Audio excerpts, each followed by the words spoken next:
Despite its 1996 release date, late in the life of the Super NES, Super Mario RPG from Nintendo and Squaresoft found huge success upon release and quickly developed a strong following.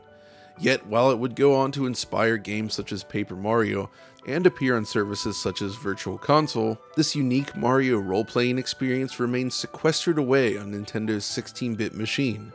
That is, until today. Super Mario RPG returns on Nintendo Switch, courtesy of Arte Piazza and its partners. This is a complete rebuilding of the original game, boasting new, fully 3D graphics, a freshly arranged soundtrack, and plenty of enhancements designed to introduce Mario's first role-playing adventure to a brand new audience. So today I wanted to accomplish two things with this video.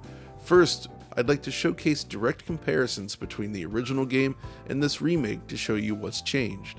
Secondly, we'll get into the specifics on the game's technical performance and visual design. This section will also include a look at the game's arranged soundtrack. So, let's dive in.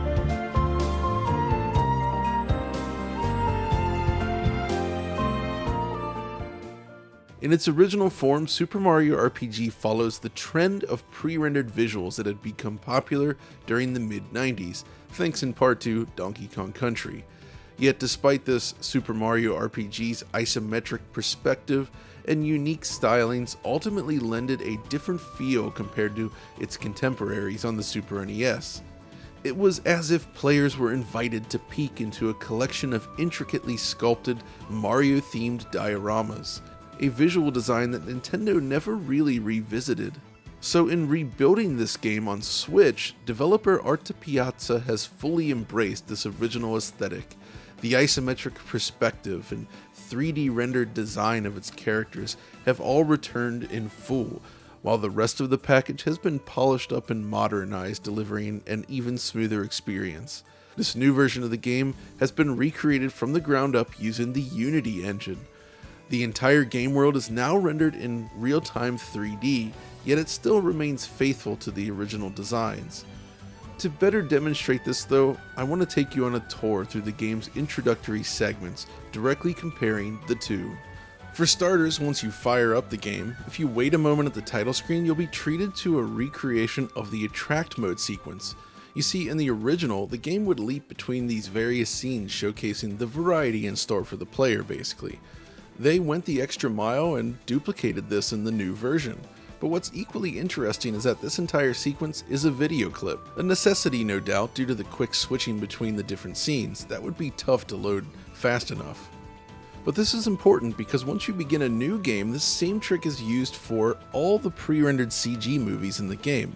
Major sequences have been given these high-quality new renders, and they look really great, but unlike every other game I've tested recently, the developers went the extra step and rendered and encoded these videos at 60 frames per second. This may seem like a silly thing, but seriously, Mario RPG is perhaps the best example of video playback on the entire system. Once the game begins though, it all switches to real time, and you might notice some issues here in Switch, but we'll get to that in the performance section. For now though, let's focus on the visual recreation. So, once inside the castle, I was immediately impressed. Despite switching to entirely real-time 3D graphics, the Switch version manages to very faithfully recreate this scene. The hexagonal tiles, the bulging pillars featuring candelabras, the shiny statues, and even the projection of shadows, all lovingly realized. As we step forward and trigger our first battle though, check this out. The Switch version manages to load slightly faster than the original game. That certainly surprised me.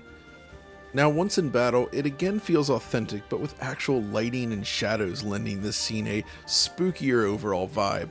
The battle menu is laid out similarly to the original, but it actually specifies what each button does. The special, item, attack, and etc. options are assigned to each of the face buttons. It's nice that most modern games support multiple languages right out of the box, by the way. That's something we could never have dreamt of back in the day. Once the battle is complete then, check out this scene. First note how they recreated the undulation of the walls in this hallway, and even the window design. But check out all the new lighting effects. The light shafts piercing the thick atmosphere of the hallway, The shadow of the window bars spread across the floor, and even the orange light spilling out beneath the red door. It adds a lot to the atmosphere. Now, inside that red door is the lava room. The smoke, bubbling lava, and lighting all lend this scene a dramatic new flair, and I think it looks wonderful.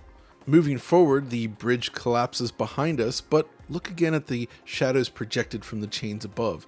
It's a game that manages to sidestep the usual Switch rendering flaws, producing great results in places like this. But if we enter the throne room, the tone here is rather different. The original is strangely white and overly bright. It's the first place where we see some deviation from the original game. From here then, the fight plays out exactly as it did in the original. You'll need to attack the Wanwan's chain until the whole chandelier comes crashing down with Bowser on it. The same happens to Mario, of course, and things continue on to the next scene. This is followed by the arrival of the iconic sword plunging into the castle before giving way to the title card. This scene is now rendered out as a movie in the remake, but I think both are suitably epic. Afterwards, Mario is flung out of the castle, landing back in his own house. I think this room here is a perfect example of how successful the translation to real-time 3D truly is. It resembles a little diorama with every little detail perfectly fleshed out. The same can be said when you leave the house as well.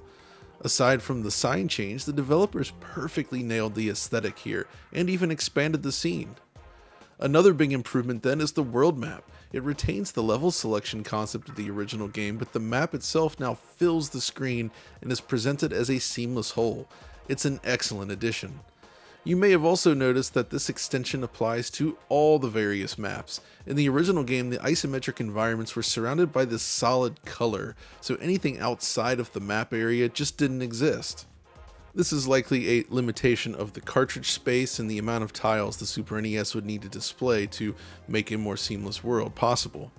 The new version, of course, solves that entirely by expanding the map beyond the playable bounds thanks to the 3D graphics, which gives the impression of a larger overall environment. So as you progress through the game then, this approach to remaking the visual design continues. While the original is often charming, I have to say I'm extremely pleased with the quality of the work in this remake. In fact, I'd argue this is one of the best examples of a visual overhaul I've ever seen. That said, I've seen some discussion centered around animation, and this is an interesting thing to consider as well. The original is a sprite-based game, right? And each action has just a few frames of animations associated with it. This sort of technique can be used to create impactful movements, such as attacking an enemy or jumping, and this applies to any sprite-based game. The remake, however, opts to display all animation at full rate. That is, the animation on the 3D models is interpolated to reach the same frame rate of the game, which is 60 frames per second. This can impact the intensity of each movement compared to a sprite-based game though, but in this case, I think the impact is retained. The animations do recreate the flavor of the original, but with the additional frames smoothing it out. It's something that applies to all the animations throughout the game. Faithful yet enhanced is how I would describe it. Which is what I can say for the rest of the experience as well, really. Everything about this just feels authentic and beautiful. The developers have truly outdone themselves. And hopefully these comparisons give you a better idea of how this new version fares against the original game. But what about the technical specs and other factors surrounding this game? So as noted, Mario RPG runs on Unity. And frankly, I think this is a showcase title for the engine, as it relates to the Nintendo Switch at least. Many of the selected techniques are rather old school, yet they work well and are generally performant. Case in point, reflections. From the castle floors to the various bodies of water, Mario RPG seems to rely on simple but effective planar reflections. That is, the geometry above the water is basically flipped and rendered upside down under the surface. This has its own limitations, but it's great for flat surfaces and smaller maps, and it's actually feasible performance-wise as a result here. Much better than trying to use something like screen space reflections, I think. I highlighted shadows earlier, but I wanted to mention them again as it's typically an area where Switch games suffer. Yet here, the environments all feature acceptably detailed shadows that exhibit none of the usual pixelation or filtering issues common on the platform. Character shadows look great as well, and everything's just nice and dynamic. Other details worth noting: the textures themselves are super sharp and perfectly suited for this isometric perspective since you can't zoom the camera in too closely. Furthermore, loading is ultra fast, even beating the Super NES original in many scenes, as I demonstrated earlier. Furthermore, the developers managed to reach the maximum native resolution of the Switch in both docked and portable mode. That means native 720p in portable and native 1080p in docked mode. Dynamic resolution scaling does not seem to be used, and anti-aliasing is largely absent. The thing is, while I'm a big fan of technologies like DLSS, I'm not a huge fan of leaning into reconstruction like FSR2 or TAA on a mobile chipset targeting a low base resolution, as we often see on the Switch. With this game, the art is designed in such a way that it manages to look very clean without any of these technologies, and as a result, exhibits some of the best image quality we've seen on the Switch to date. Furthermore, with its unique isometric perspective, that also means that other potential problems, such as poor quality texture filtering, never actually make an appearance at all. It looks great. It's really a perfect example of how to build a game for the original Switch, and for that I can only sing its praises. That is, except for one big caveat. The only dark spot on an otherwise pristine release: the performance. Now, let me be clear up front. Super Mario RPG targets and maintains 60 frames per second nearly all the time. This is generally a very smooth experience, and it feels very fluid to play, as it should. Given that the remake of Paper Mario: The Thousand Year Door seems to be just 30 frames per second, a drop from the original 60 on GameCube, I was pleasantly surprised that the seemingly more demanding Mario RPG could hit 60. Unfortunately, it is not perfect, and when it does drop frames, you feel it. So here's what it looks like when that occurs. The frame times, as you can see, become wildly unstable, and the whole image just feels jerky. When this happens, it goes from ultra polished to herky-jerky just like that. It's really quite jarring. The good news, of course, is that it's nothing like, say, the remake of Link's Awakening in this regard, where that game could drop to 30 FPS fairly often and for long periods of time. Mario RPG does not often drop frames in comparison. The real problem stems from how those drop frames manifest. It doesn't behave like a typical triple buffered app. It's very strange and unfortunate given how polished every other aspect of the game is. My theory on why it looks so choppy, even when it only drops into the mid-50s, has to do with the camera. Basically, once the frame rate starts dropping, the camera seems to move at variable intervals. So it might move, say, 5 pixels one frame, and then 10 the next, and then 5 after that. Something like that, basically. The result is that motion winds up looking jerky. This only manifests when the frame rate is actually dropping, though. I should mention that the absolute heaviest scene I've encountered is still this intro scene that I just showed before. That one drops like a stone. The rest, though, isn't nearly that bad. Perhaps dynamic resolution scaling could have been useful after all, or maybe the bottleneck lies elsewhere. I can't say for sure, but this is my one and only caution flag for this game. So when it comes to technical performance, I think it's pretty clear. The game fares pretty well overall, mostly holding its target frame rate, but those drops that do manifest are extremely distracting, so keep that in mind. At least image quality and loading times are superb.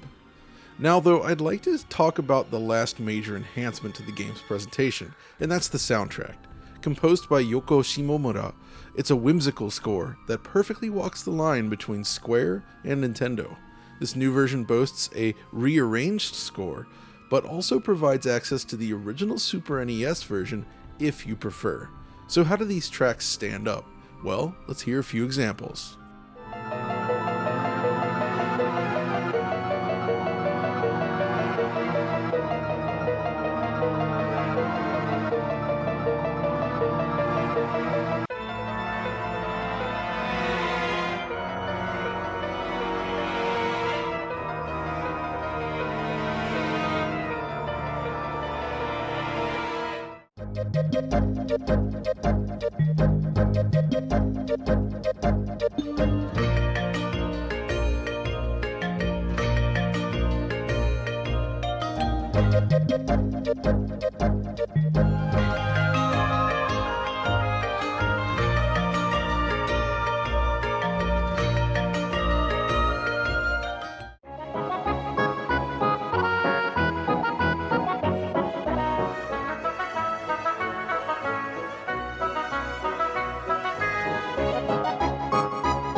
Pretty good, right? Like the visuals, these arrangements stay true to the original themes, but improve the instrumentation and in some cases even expand the song.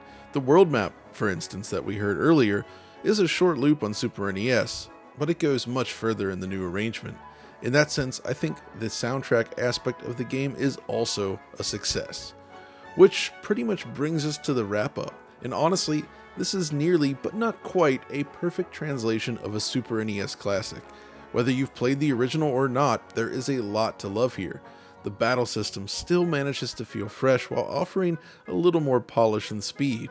The storytelling is as enjoyable as ever, and the game explores a unique take on the Mario franchise that is firmly derived from the Super Mario World era, so it feels different than most other Mario games you might play today. It's absolutely worth playing, and aside from the minor performance hiccups, it's a solid execution that I really enjoyed.